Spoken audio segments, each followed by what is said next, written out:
Yo, what is up, guys? Bobington is back again. We're actually back this time because we have gone for a long time. I'm going to show you guys the build I've been working on in Hardcore Incursion League. Currently level 87.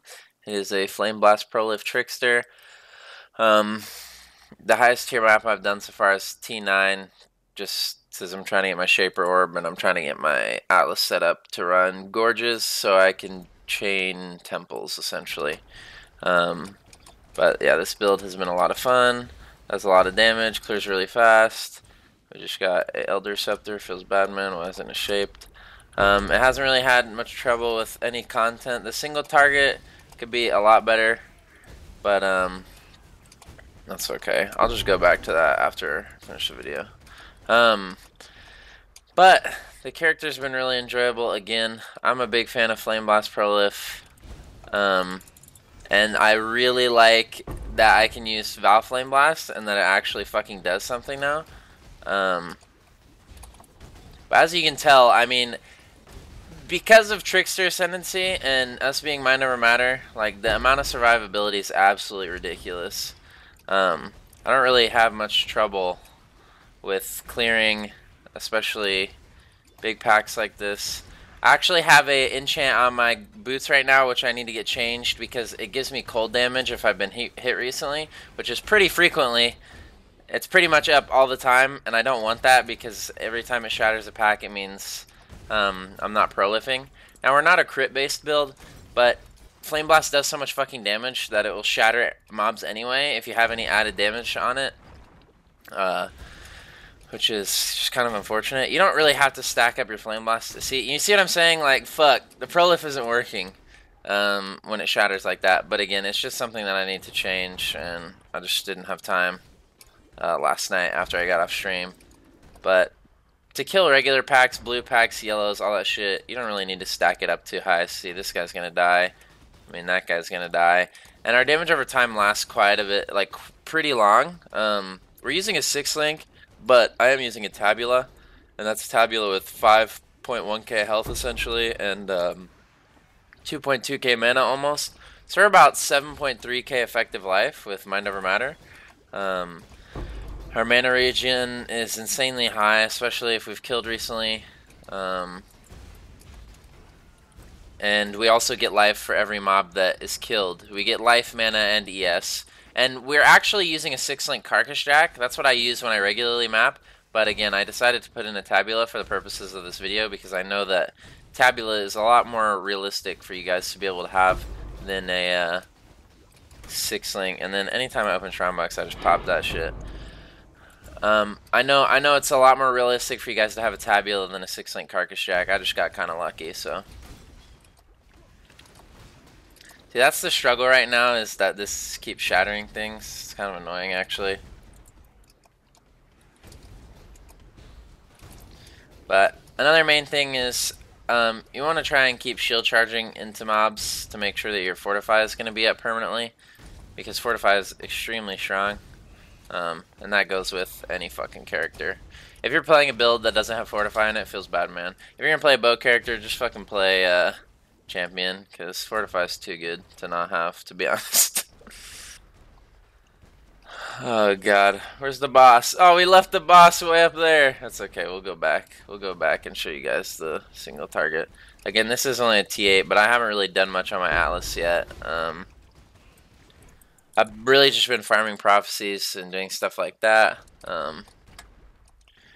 But no, it feels pretty good as my league starter. We didn't even fucking clear the map completely like we should have. That's okay. It's a monster crit, monster fizz reduction, monsters gain endurance charges, monster variety map. Something too insane. But, so usually I'll just throw the Val Lightning Trap down, put on the Val Flameblast, and the boss is pretty much gonna die. Typically, I'll just run around and AFK because the thing will kill it by that time. Hey, and we got a Belly of the Beast. Feels good, man. Don't really know how much those go for these days, but I know it's a decent item. So, streamer RNG, by the way. Anyway, so I give you a quick rundown from the character. I haven't even done all my links and shit right now. I've been trying to chrome this these boots are just move speed, tri-res life boots. These really didn't cost me that much, probably like 10C. Again, the enchant on that is something that I need to get rid of because it's kind of fucking with my Prolif. But I'm trying to get my Castle Damage Shaken and Feeble set up on this. Just some average ass belt with life, strength, resist. I mean, you guys know how it goes. Life, resist, got some attack speed on here for my shield charge, even though our shield charge is like pretty fast already because we're the Trickster Ascendancy. Now these, okay, this looks a lot more expensive than it might seem because of this league though. Because this league, you're getting a lot of items like this pretty frequently. So it's going to be like a pretty high fire. It's 88% fire damage, and it adds fire damage to spells, attack, and cast speed. And then it's obviously Scepter, so you're going to get the percent LE damage as the implicit. But this actually only cost me 10C, believe it or not. So, I mean, and again, you don't even need a weapon this good to be doing this. And this weapon isn't even that good. Got a ring with life. I've actually found this ring in the temple. So this is another reason that I think farming temples could be the highest profit of this league so far. It has fire resist, all res, cold res, open suffix for resist, which I can actually scour and craft higher of that lightning res now that I have Elrond 6, I believe. Yeah. Or I think you need Elrond 7 for the scour. Anyway, it doesn't matter. And it gives percent increased maximum life and a huge flat life roll, because that is the new Guadalitsi's prefix mod. So yeah, I actually found that in the temple. I bought this for like 8C. It's like high life, cold res, and then had an open suffix for resist craft and had Flameblast damage. So I actually do need to upgrade that to get 40% Flameblast damage. There's actually quite a bit of scaling I could still do with this build. Again, I put on the tabula. If you guys would like to see what my life looks like with the Carcass Jack on, it goes up to about 5.3k. So we're sitting about 7.4, 7.5k effective life. But again, I just use tabula for the purpose of this video. Shield, cast speed, spell damage, high life, resists. I mean, this shield is just not even that good. I think I bought this shield for 2 chaos. Like, you can get fire damage. There's huge fire damage rolls on shields now and all that stuff. That's going to be so much better for you than just this. But again, you guys know how the gear goes. I'm actually using an Azirius Foible. Now, you can choose between an Azirius Foible and a Praxis. The reason I think the Azirius Foible is superior is because you see how this Carcass Jack says I need Dex requirement, but I can wear it. The Azirius Foible reduced attribute requirements is actually pretty huge because this build requires quite a bit of attribute requirements, and it's a lot easier to throw something on like this. And it's something that's good that I can use. Because, look at this. It puts my mana to insane amounts. It gives me insane amounts of mana regen. So our mana regen right now is 123, and it goes to 192, which is absolutely ridiculous. I just think Azirius Foible is the only option. And with all the new corruption mods, you can just buy these for 1C and just start smacking them. And just fucking get something that you enjoy. 10% increased movement speed. As soon as I got that, I was like, bang, baby, let's go. Now I can go even faster. Feels good, man. Other ring, life, resist, etc. You guys know how it goes. Again, I've been using a Carcass Jack. I'll actually socket these back in here and go through my gem links while I do that. So basically my links have been faster casting, of course. Pretty necessary. I would say one of your top links you want to put in there. Your 6th link should probably be Deadly Ailments. Now it gives 10% less damage with hits, but it is stronger than Efficacy. I know Efficacy gives percent more spell damage and more damage over time, but me and my buddy JD, we did the math, and I mean, it's pretty easy to see. You don't even really need to do much math to see that Deadly Ailments is going to be better because it gives 63% more damage with your Ignite, and then 10% less damage with hits, but the way Flameblast stacks is it's not really that big of a deal. So faster casting, we got Fire Penetration, of course, Deadly Ailments, Ignite Proliferation. Now, I'm using Ignite Proliferation because I have to. I'm not an Elementalist, but that's fine because Ignite Proliferation does give more fire damage, more damage with Ignite. So that's helping scale the damage over time with our Ignite even more.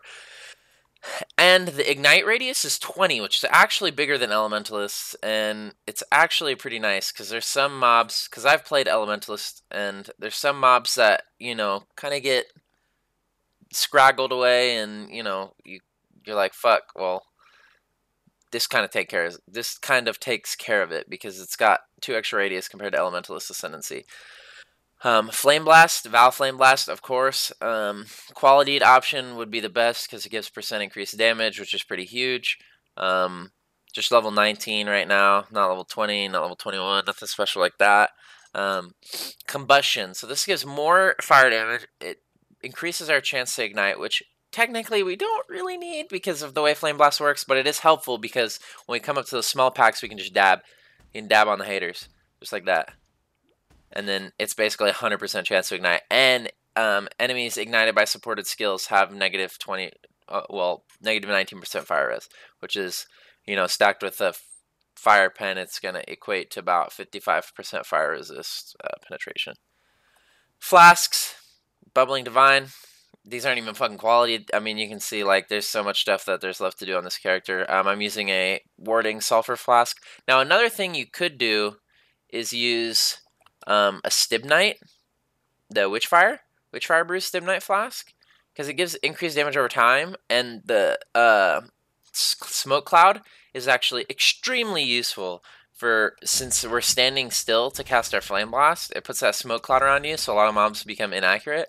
If you combine that with the Sulfur Flask, it could actually be pretty insane. I haven't tested it yet because I'm just really fond of my Quicksilver, my Basalt, and my Sulfur Flask, but yeah, basically running a Quicksilver, a Heat, anytime. Just don't waste time IDing Shrine Boxes. A Basalt Flask with 22% reduced charges and move speed. I actually kind of need to change this one a little bit. And then reduced charges used Silver Flask, so this one we can actually use twice, which is extremely nice. Okay, that's pretty much it for my gear. My gem slots, again, this I just have Orb of Storms, Arcane Surge, Flammability. So my Orb of Storms, I keep Arcane Surge low enough level to where as soon as I cast Orb of Storms, Arcane Surge procs. As you can see, it's permanent uptime. And we have power charges from crit from Ascendancy, which I'll show you guys in a second. I have Flame Dash and some in Lightning Golem. I don't even think I had Lightning Golem up for the map. But I'm just kind of leveling. Again, there's still so much stuff we can do here. Val Lightning Trap, Clarity, that's going to be the only aura we're running. I run a Calling Strike quality, Shield Charge, Fortify, faster attacks, just so that get that fast shield charge. And right now we've got Cast No Damage, Shaken, Immortal Call, and I'm hoping to get this Socket Blue so we can get Enfeeble in there as well. But as far as the tree goes, we start out Shadow, obviously. We're Trickster. Go through the damage and elemental nodes, come through Blood Siphon, Coordination, damage over time here. Right now I just got Cold Hearted Calculation. I'm going for Nullification and Blood Drinker. So once I hit this node, I should be about level 93, which should boost our life to about 5.6, 5.7k. Come down to get Dreamer because it's an absolutely insane node. Overall, you get like 33% mana and 15% increased mana regen. Jewel sockets, I've got attack speed, cast speed, life, you know, max life, attack speed, cast speed. Like, these aren't expensive jewels. Like, this jewel actually cost me 5C, and it's fire damage, max mana, area damage. And I don't even know why that person was selling that jewel for 5C, but we got it. Harrier, obvious reasons, gotta go Zoom Zoom. This jewel is just fire damage, % max life. Might never matter, obviously. And we essentially just get Breath of Flames, Heart of Flames, all the big fire nodes to get our chance to ignite up and all of our fire damage up. Ellie Overload that procs with our Orb of Storms. Now, Ascendancy-wise, for leveling this character, I did use Flameblast Prolif. I used Ellie Proliferation and Flameblast at level 28 up until Ignite Proliferation. Then I used Ignite Proliferation at 38 and was using Flameblast Prolif the entire time I leveled. Now, make sure you get a Val Flameblast as soon as you can, because Val Flameblast makes bossing extremely easy when you're leveling, especially in the temple, because you walk to a temple and, you know, you've got Mr. Fuckboy What's-His-Name to upgrade your currency room, and you just press Val Flameblast on him once and walk away and he dies. The first Ascendancy that I got was Patient Reaper and Normal Ab, for obvious reasons. This is extreme survivability when you're leveling, because you recover all of that percentage on kill, and the increased recovery rate of life mana, blah, blah, blah, blah, blah, helps increase damage over time. I got Prolonged Pain for my Cruel Lab. I think. I actually no. I didn't get Prolonged Pain. I got Prolonged Pain for my Merc Lab. Cruel Lab I got Weave the Arcane because then it allowed me to start shield charging everywhere. And it gave me 20% increased cast speed after my shield charge finished on my Flameblast, which is absolutely huge. It increases the rate at which you can get to 10 stacks astronomically. And it requires no mana to cast. It gives you 25% increased max mana, which is huge. And whoops. It gives you the chance to recover and 6% reduced damage taken for 4 seconds after spending a total of, 200 mana, which happens pretty frequently because we're sitting here casting. We've spent 200 mana already. Especially when your cast speed is so high. You spend 200 mana pretty quick, so it's almost permanent uptime on the 6% reduced damage taken. Merc Lab, I got Prolonged Pain, which reduces damage taken from damage over time, which has actually been pretty huge in traps as far as lab goes. It gives 15% more damage over time and 20% increased skill effect duration. The skill effect duration is nice for the ignites, so on bosses, if you need to focus on being safe and staying out of the way of taking damage, that your Flameblast Ignite can still tick. And then Swift Killer for my Uber Lab. I actually just got Uber Lab yesterday. This is pretty huge because it gives me 4 Frenzy and Power Charges up permanently when I'm mapping, which equates to about 40% increased damage. And, the 4 times 3%, 12% more damage from Frenzy Charges than the attack speed and cast speed that you get from your Frenzy Charges. So, but again, the build is so much fun. I'll have a link to my path of building in the description. And again, I hope you guys enjoy it. It's a great league starter. Again, I'm only level 87, and this was my league starter. Made tons of currency with it, as you can tell. I also got pretty lucky, but I mean, again, we just got a fucking Belly of the Beast too. But anyways, I hope you guys enjoy. If you have any questions, feel free to come to the stream because we have been live streaming again now that my internet is fixed. And if you have any questions about where I've been, that's where you can find the answers. Anyways, I hope you guys enjoyed, and we'll see you next time.